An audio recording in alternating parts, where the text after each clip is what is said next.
It is Money Monday, a segment here at 4 o'clock where we talk about easy to understand ways to navigate our finances. Here to help us out, as always, is financial expert Paul Hood from Hood CPAs. Paul, good to see you. Good to see you, man. How are you? Good. I love your purple jacket. Hey, Looks thank good. you. So our first question today comes from Becky, and Becky says, my mom is a retired teacher and gets Social Security benefits, but she works part-time for a tutoring service.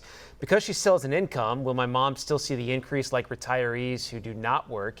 And if so, will it be the same amount or less? Yeah, so Social Security, the government, you don't really get a raise on your Social Security. What you get is a cost of living adjustment.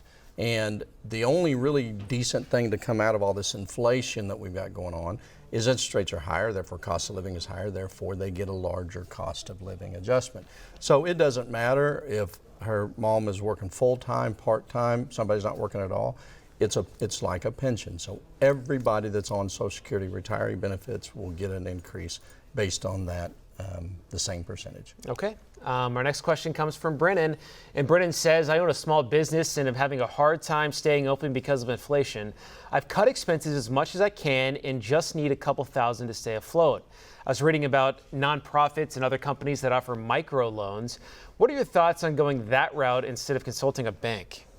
Well, the challenge is when you need to borrow money, banks aren't really the best place to go because they like loaning money to people that don't need it. When you really need it, they're a little more reluctant.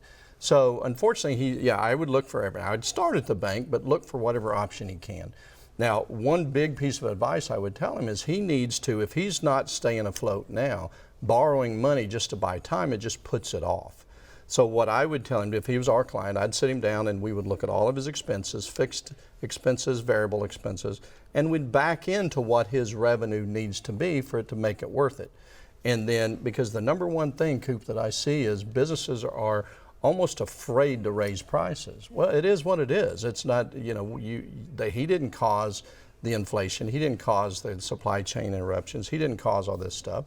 So if you're not going to charge enough, you might as well not be in business. So if you're going to do some float, that's fine, but let's fix the problem. That's just a little Band-Aid on it. Yeah, a lot of people understand too. Yeah.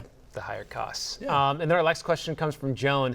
Joan says, my mom has been retired for a while, and with rising prices, I'm worried that she'll run out of money. Is there anything my family can do to prevent this?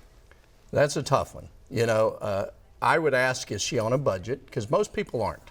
Most people in this country, we spend what we get. We don't pull out our wallets or our purse and say, oh my gosh, I got $20 left, I need to go spend it.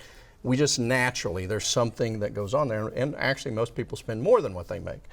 So the first step I would do is sit down and take 12 months worth of bank statements, 12 months worth of credit card statements, and see where the money's going.